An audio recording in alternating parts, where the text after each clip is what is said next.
In this video, we're diving into the gripping story of a 60-year-old American sailor who made a critical mistake while crossing the Pacific, a misstep that led to catastrophic consequences.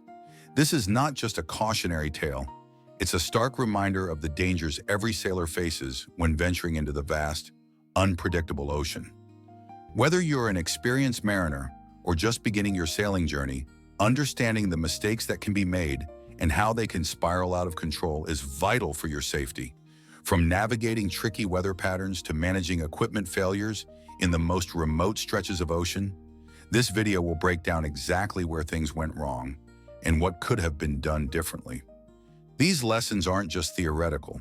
They're grounded in real, painful experience that could happen to anyone, regardless of their years at sea. We'll walk you through the sailor's fateful decisions, exploring the ripple effects that followed, and most importantly, we'll share the essential precautions and actions that can prevent such disasters from occurring on your own voyage. Picture yourself in that sailor's shoes. What would you have done in that moment of crisis? Stay with us as we unravel this true story, analyze the decisions made, and explore the survival strategies that can make all the difference when you're hundreds of miles from shore. Don't forget to like, subscribe, and hit the bell icon for more captivating stories, safety tips, and real-life lessons from the world of sailing. Let's get started.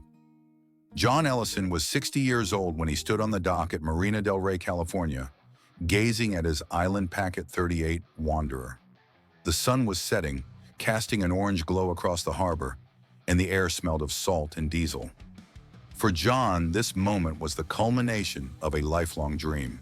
A retired mechanical engineer, he'd spent decades tinkering with engines and dreaming of the open sea.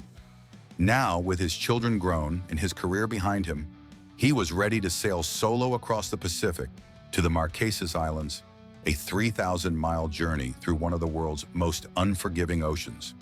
His boat, a 1988 Island Packet 38, was a sturdy vessel built for long-distance cruising. Its fiberglass hull, long keel, and 38-foot length made it a reliable choice for blue water sailing. John had poured his heart into preparing Wanderer for the trip, equipping it with a water maker, solar panels, a wind vane for self-steering, and a robust suite of navigation tools: GPS, AIS, radar, and a satellite phone. The boat carried 57 gallons of diesel for its 44-horsepower engine, 187 gallons of fresh water, and enough provisions for 45 days. Safety gear included a 6-person life raft, an EPIRB, flares, and a well-stocked first aid kit. John felt ready. He'd sailed along the California coast for years, tackled weekend passages to Catalina Island, and even ventured as far as Baja. But this was different. This was the Pacific, vast and relentless, where mistakes could be fatal. John's plan was ambitious but straightforward. Sail southwest from Los Angeles, ride the trade winds across the equator, and arrive in Nuku Hiva, the largest of the Marquesas, in about 25 to 30 days. He'd studied the route meticulously, plotting waypoints to avoid known hazards like the Intertropical Convergence Zone, where squalls could erupt without warning. He'd read about legendary sailors like Joshua Slocum, the first man to circumnavigate solo, and felt a kinship with their spirit of adventure. Yet beneath his confidence, there was a small, nagging doubt. Had he overlooked anything? He'd checked the rigging, serviced the engine, and tested the electronics. But the steering system, the leme and its cables, hadn't been thoroughly inspected. It had always worked fine, he reasoned. Why fix what wasn't broken? That decision, made in the quiet of a California evening, would haunt him for the rest of his life. The first week at sea was exhilarating. Wanderer sliced through the swells, her sails taut under a steady 15-knot breeze. John settled into a rhythm, 4 hours on watch, 4 hours resting, with the wind vane steering the boat. He marveled at the stars, brighter than he'd ever seen, and felt a profound connection to the ocean. He was alone but not lonely. Not yet. He kept a log, noting wind speeds, sea states, and his position.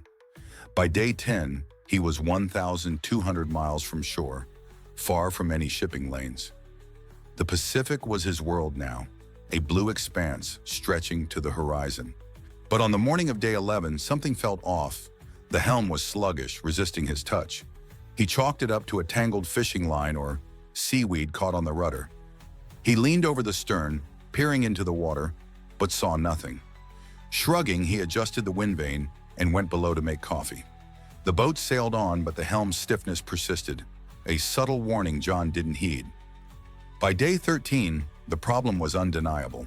The wheel turned with a grinding resistance, and Wanderer was slow to respond to course corrections. John's stomach tightened. He crawled into the lazarette, a cramped compartment at the stern, and inspected the steering quadrant. The cables were intact, but the rudder post, a thick stainless steel shaft connecting the rudder to the wheel, showed faint hairline cracks. His heart sank. He'd read about rudder failures, rare but catastrophic events that could leave a boat helpless. He cursed himself for not inspecting the rudder before leaving. The Island Packet 38 was known for its robust construction, but even the best boats could fail under stress. John tried to stay calm. He tightened the quadrant bolts, hoping to stabilize the system, and reduced sail to lessen the strain. For a while it seemed to work. The boat held course, and John convinced himself the problem was manageable. He was wrong.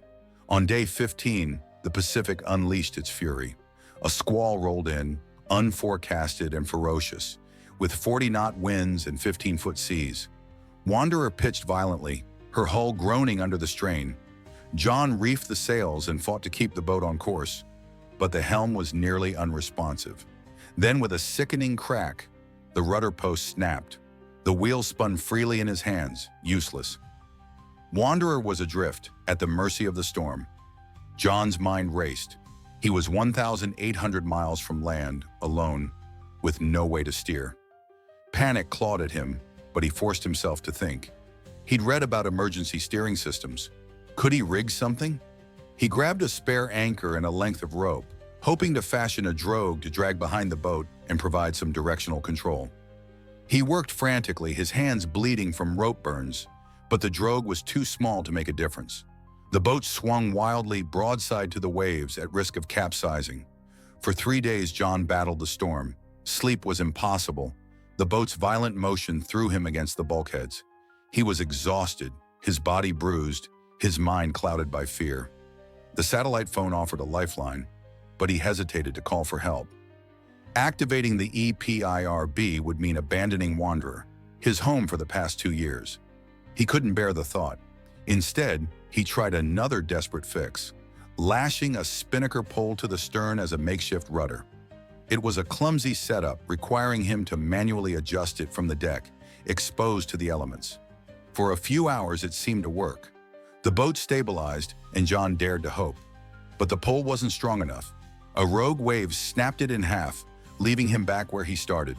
The storm showed no mercy, and Wanderer was taking on water, not from a leak, but from waves crashing over the deck. The bilge pump was working overtime, but John knew he was running out of time. By day 18, the storm had subsided, but Wanderer was a wreck.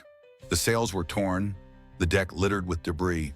John was dehydrated, his water maker malfunctioning after the storm's battering. He sat in the cockpit, staring at the horizon, and felt the weight of his mistake. He'd been so sure of himself, so confident in his boat and his skills, that he'd overlooked a critical system. The rudder post, a component he'd taken for granted, had been his undoing. He thought of his family, his daughter in Seattle, his son in Chicago, and wondered if he'd ever see them again. The solitude of the sea, once a source of strength, now felt like a prison. He'd read about sailors who succumbed to despair, and he understood why. The ocean didn't care about his dreams or his regrets. It simply was. John knew he had one option left. He reached for the EPIRB, a small orange device that could transmit his location to rescue services. His hands trembled as he activated it. The decision was both a relief and a defeat.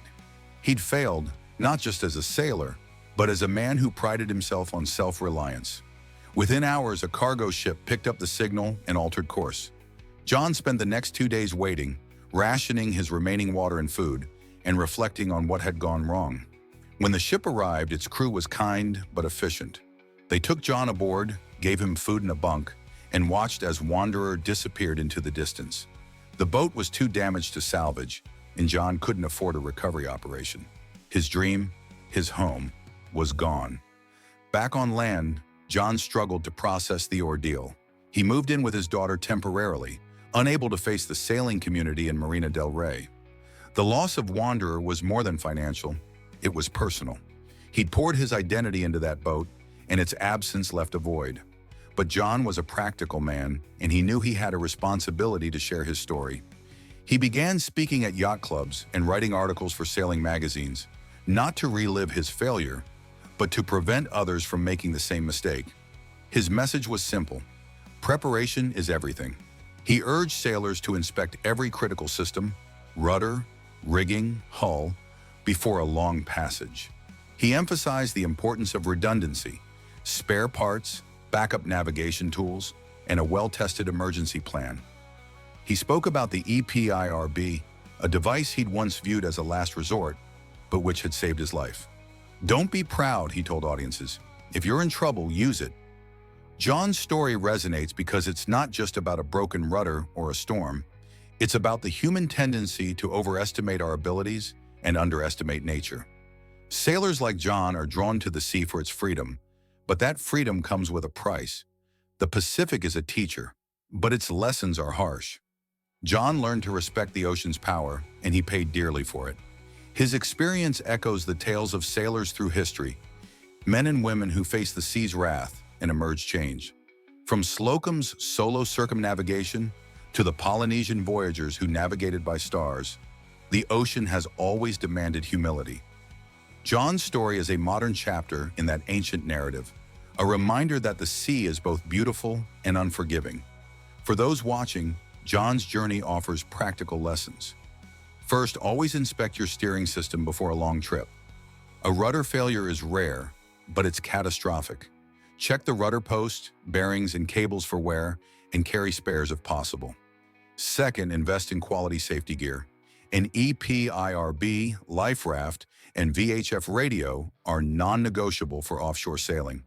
Test them regularly and know how to use them under stress.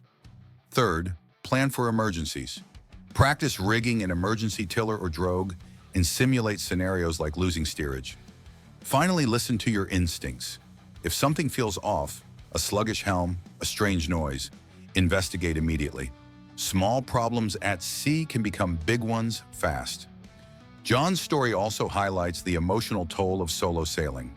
The solitude can be liberating, but it can also amplify fear and doubt. Long passages test your mental resilience as much as your seamanship.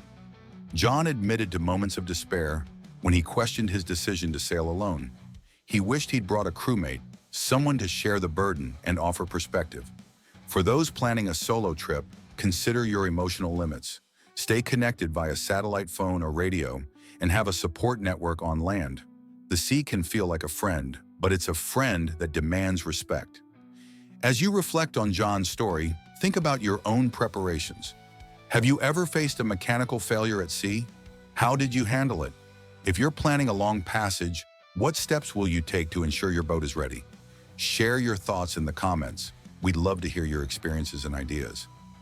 And if you found this story valuable, give it a thumbs up and subscribe for more real-life sailing lessons. Let's keep the conversation going. What would you have done in John's shoes, 1,800 miles from shore, with a broken rudder and a storm bearing down? The sea is waiting for your answer.